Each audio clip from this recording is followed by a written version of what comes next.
All right. Well, 6 weeks was a little bit too long. I am so happy to be talking to you right now. Zach Partridge ahead of Fierce Fighting Championship 32 live from the Maverick Center. Tickets on sale right now at fiercefightingchampionship.com. And Zach, I'm just going to be completely blunt here with all of our viewers.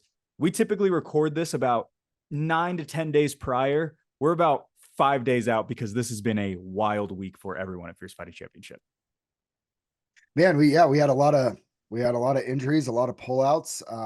I mean, thank goodness for the people that want to fight and step up and make things happen too. And always appreciate people taking fights on short notice and making creating opportunities for themselves. 5 fight changes in the last 4 days. It has been an absolute wild whirlwind for you specifically. Thank you so much for keeping this card intact because for a second there, I thought I was going to get a phone call that said, hey, we're just moving this whole thing to June. Bro, the main event and co-main event is good enough to do a 2 fight card. Are you kidding me? It is absolutely incredible. Well, let's kick It's things that off. good. So yeah. Let's kick things off right at the prelims. Ali Downs facing off against Roxy Souza. Roxy Souza, another new name out of Excite MMA. They're an undefeated amateur debut team this year in 2024. As for Ali Downs, back for her first time since that fight back in February. Yeah. Ali wanted to do a quick turnaround. It's hard, man. The weight classes at the higher weights for girls, especially, it's it's hard to find matchups, and so they kind of just had you kind of just have to make things work. It's not like the men's division where there's tons of depth, in the 35, 45, 55 range. So they kind of sometimes they have to make some concessions on matchups of what they normally look for with the girls. But I think women's MMA, as it's growing and it's growing in Utah, it's really important to give these girls um the opportunity to fight on a stage, and it's something that's really important to me and important to Fierce because women's MMA is growing, one, and two, the fans love it. They always fight super hard, and you know they belong in there, and it's just I think it's a great way to start off the night and set a tone for the night with Ali and Roxy. From everything I've heard about from Roxy and her camp, she comes to fight and bang. Ali, I thought, did very, very well. Just she literally lost her debut, I thought, mainly because of experience. Chloe was able to, just she knew what she needed to do to get her hand raised on the judges' scorecards from experience alone. But I thought Ali did really well in her first fight. I'm really excited for this fight. Yeah, Roxy Souza, 2-1 boxer. As for Ali Down, she landed 37 knees in that debut. Jason Laporte actually asked me specifically to count that one back, so we'll have it on the broadcast as well. All right. Team Links Mike Golian versus Zach Singer up at heavyweight. Yeah, I'm really excited, man. People out of Vegas are really big on Zach Singer, really big. I got a couple phone calls. They're like, man, this kid, they feel like his ceiling is really high. Good athlete, college football player. A lot of people felt like he could have been a D1 wrestler if he chose to go that route. Um, a true heavyweight that actually has to cut to get to 265.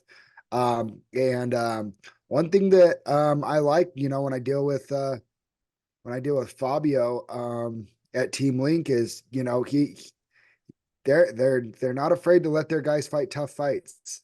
With the way everything was shaping out in mix-ups, like there were some things that didn't happen that almost happened. That would have been pretty shocking, I think, and big news on other fights that involve Team Link. But I'll tip my cap to them. They're not afraid of going after it in big opportunities, and to get Mike in a Maverick Center card and get a bounce back against a tough guy like Zach Singer. Tip my cap to him. They have a lot of faith in Mike, and in camp with Eric Iman, who's making fighting for our pro heavyweight title. I think those two probably really benefited with each other, training together. But Zach's an absolute stud, and he's bringing a crowd up with him from Vegas, and I'm very excited to see what it's like for him when you actually get punched in the face, because you can have all the accolades in the world, but when you make that walk and those lights are on you, we're gonna find out what Zach Singer's all about. Yeah, 50 family members as well as friends coming up to make that trip to watch Zach Singer make that walk. Going to be very exciting. All right. One of the first changes that we've had amongst this tumultuous week, I should say, Austin Cardone as well as David Knudsen stepping in to replace Chris Ventura. Austin Cardone, obviously, that stellar highlight knockout finish just back in March. I mean, what a crazy turn of events, right? This fight was supposed to be Chris Ventura versus Dustin Ireland 2 to settle the score from the controversial stoppage from the January card.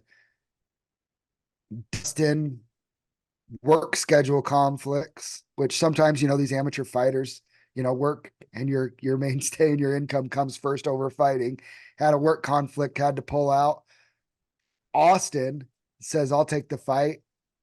Hats off to him. The way Chris looked, I thought we were going to have a really hard time finding somebody to fight Chris. And backstory, right?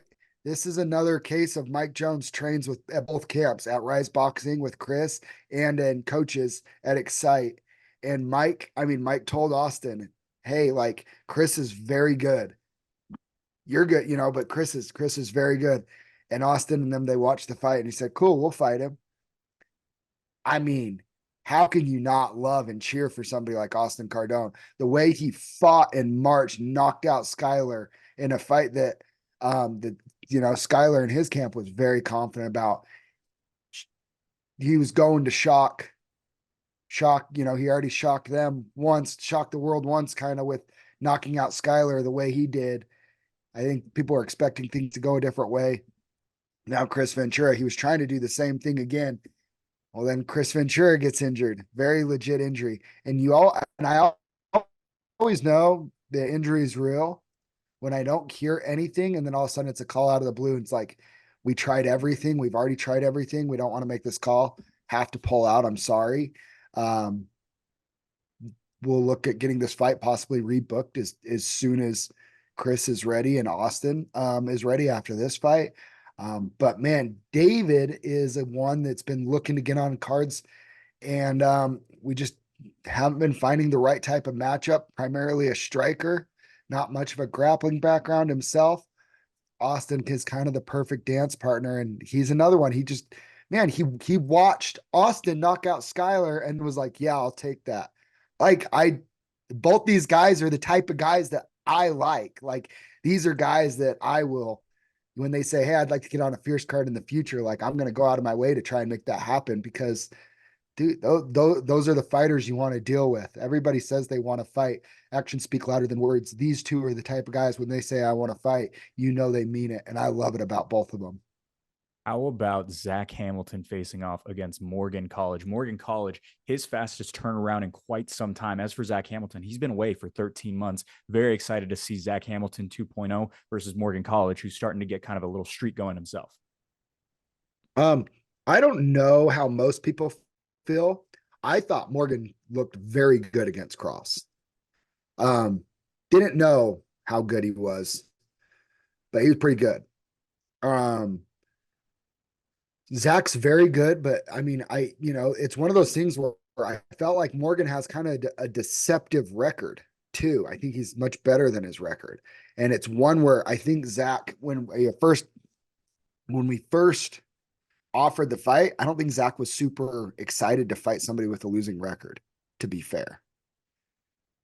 But if you go and watch it, it's like, hey, if you don't take this guy seriously and you think Morgan's not good because of his record, go watch his fight with Cross. He was winning that fight at the first part of that fight until Cross figured some things out and got going. But Morgan did some really good things. Morgan is absolutely good enough to beat somebody if they don't take him seriously, for sure. I don't think Zach's that guy, though. Zach is the type of guy. He works hard. He does everything right. He's putting in the work.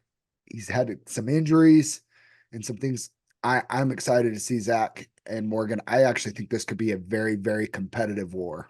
Headlining these prelims, it's going to be Malachi Novosel versus Michael Lazalde, another one of those ones that kind of came together in the last minute, Zach. I know this one was tough to put together, but very excited to see it headlining our prelims. Well, I mean, yeah, Michael Lazalde, man, we've seen him twice up in Idaho. He messages me, he messages me about 6 weeks ago when Luis Cortez hopped on the card to fight Zeke and said, "Hey, I want to fight with Luis, who he trains with." And I said, "I'm sorry, the card's full."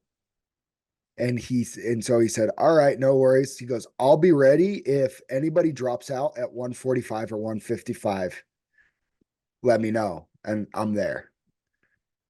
Another guy, man, some people say they want to fight, but I was like, I thought when Talon was another one too. At first, he was like, "I'm not pulling out." Like, nope, no way, it's not happening. And his injury was serious enough, and he had multiple coaches, family members, people who care about him telling him you want to. Like, he didn't want to, but sometimes you just got to make the right decision. Wish him a speedy recovery, and I'm sure we'll see him back very, very soon. Um, but Malachi, yeah, it's just Malachi's 7-5. He has 12 amateur fights. I think he has the most amateur fights of anybody in the state of Utah. And and Michael's only had two fights. And but he but when what I loved about it too, it wasn't like, "Hey, you said if anybody at 145, 155 dropped out, I want the fight."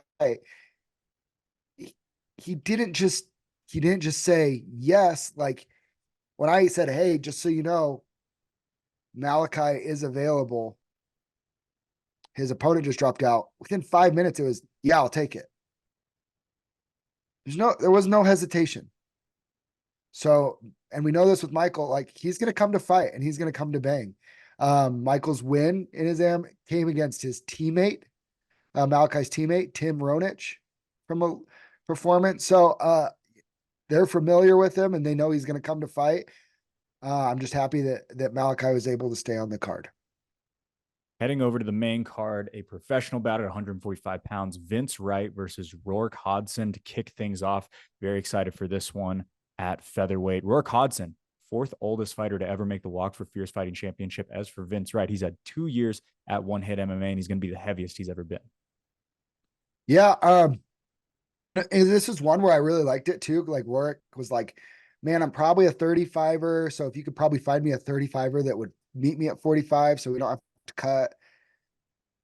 I like that.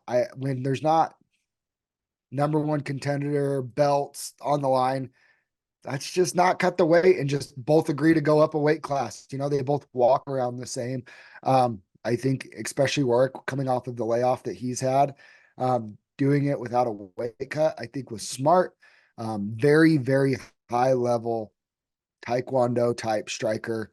Um, Vince, very well rounded, but really likes to mix it up on the feet as well. I see a stand up war that I think would be really entertaining and a great way to kick off the main card. Vince is feel like he's just people don't know him because he hasn't been here in Utah that long, but like all of our guys in our room, we know like Vince is one of the higher level guys at One Hit, fight IQ wise, well roundedness, everything like that.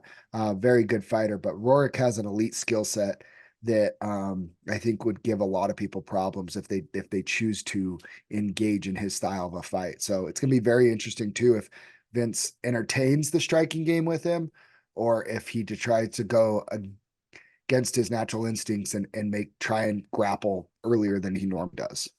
All right, we will stay at 145 pounds. Colton Keniston, he's back, moving down from 160 pounds down to 145. He'll meet Brandon Hansvik, who is 2-1 at that weight class. Yeah, I think this is a perfect matchup for both of them. Both of them kind of struggled. Colton, the only reason why he was up at 160 pounds is because Riley Pellegrino couldn't make the 155 limit that they agreed upon.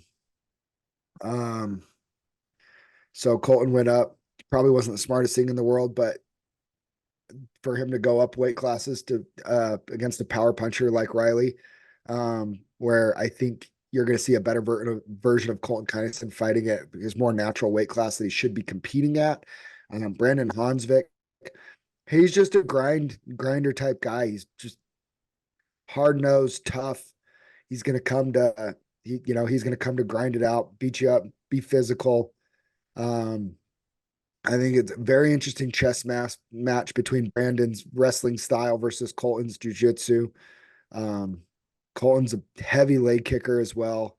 I've heard that from teammates of, a couple of his earlier fights, like people left on crutches from him chopping the leg. So if he can get that going on the feet, that can start causing maybe some not so well timed shots from Brandon. I think that'll kind of be the key is Brandon being able to time his shots correctly. So we'll see what Colton can do to disrupt that. I think it'll be a fun one for the fans though. We move up to heavyweight Luis Cortez versus Zeke Latu.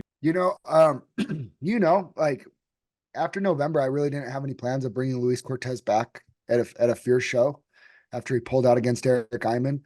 Um, I shared this on my podcast with Dre, but the summary version of it, shortened version of it, Luis sent me a very heartfelt apology and was very accountable and took responsibility for things and wanted to make it right. And I don't know, I'm kind of always a second chance type guy. I I like Luis.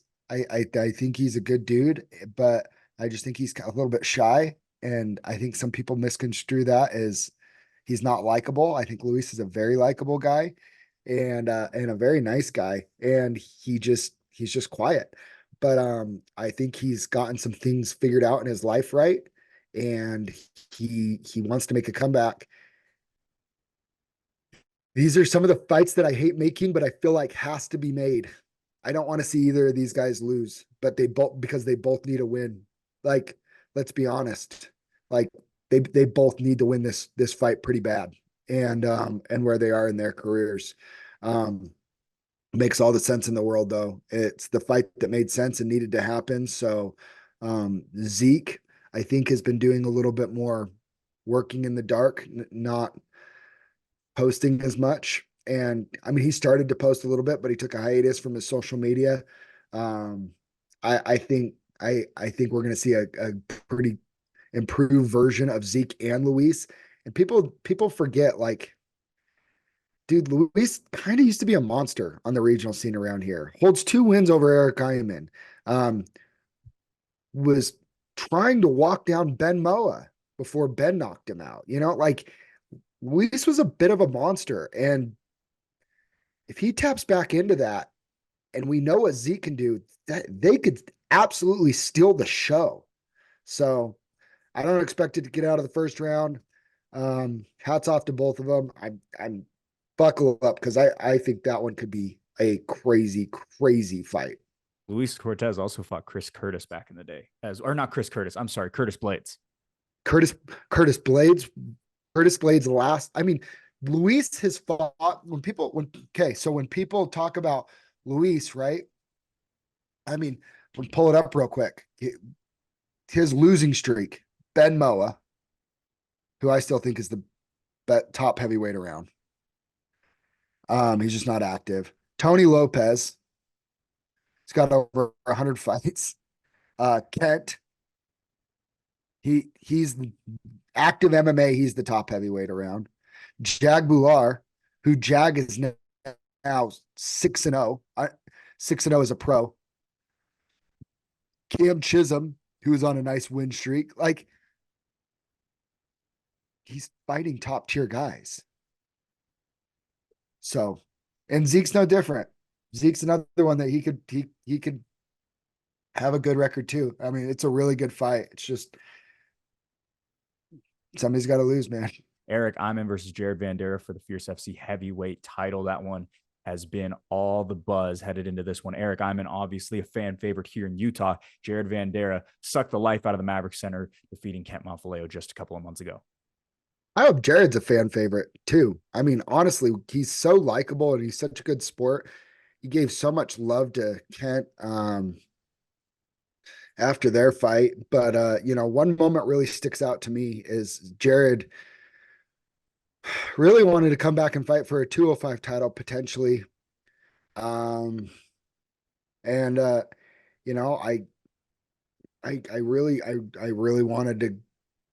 I like our titles to mean something, and I like our champions to come back and defend. And he said he would do it. Almost had another fight in between, but as we were trying to figure out what we could possibly do that would make sense for everybody, um, Eric, but then a little bird told me that Eric literally took his headset off in February and said, I can beat him. So I called Eric, and he even said, I kind of figured you might be making this call. So they thought about it. They decided they want to do it. Eric's done enough in this sport that, like, he 1000% deserves this opportunity to go out and, win or lose, this will be his last fight. Um, I have heard the criticism. I get plenty of people call me and be like, why are you doing this? Eric's 45 years old. Jared, he just beat Kent. But, styles make fights, and different attributes make fights look different ways. Like, the more you think about this, Eric is not as big of an underdog as some people may think. Like, if people think that this is just going to be a nice, easy fight for Jared Vandera, I would say think again. I think Eric hits as hard as anybody, and at heavyweight, it just takes one, and everything can get real wonky real quick. A lot of upsets happen in the heavyweight division, and Eric's also a giant human being to try and take down. So I'm very interested to see where Jared tries to take this fight, and if Eric can just land one clean, we've seen it time and time again through his career. All it takes is one with Eric, and just takes one, and he can just have a storybook ending to his awesome career with it. Or Jared wins and probably sets up a rematch with Kent Mafaleo later this year. And I'm going to give a special shout out to our newest sponsor, Rockwell. Made a post. They will be donating a limited edition Champions watch to all future Fierce FC title holders. So the winner of the pro heavyweight will also be getting a custom 1-of-1 Rockwell Champions watch as well. So that's going to be a pretty cool treat too. Cannot wait for Friday night. Again, tickets on sale right now at fiercefightingchampionship.com. Doors open at 4:30. Show starts at 5:30. A little bit of a later start at the Maverick Center, given that it's a Friday night show. Do not show up on Saturday. No one will be there. Zach, thank you so much for the time. Really appreciate it. That's good advice. Thank you.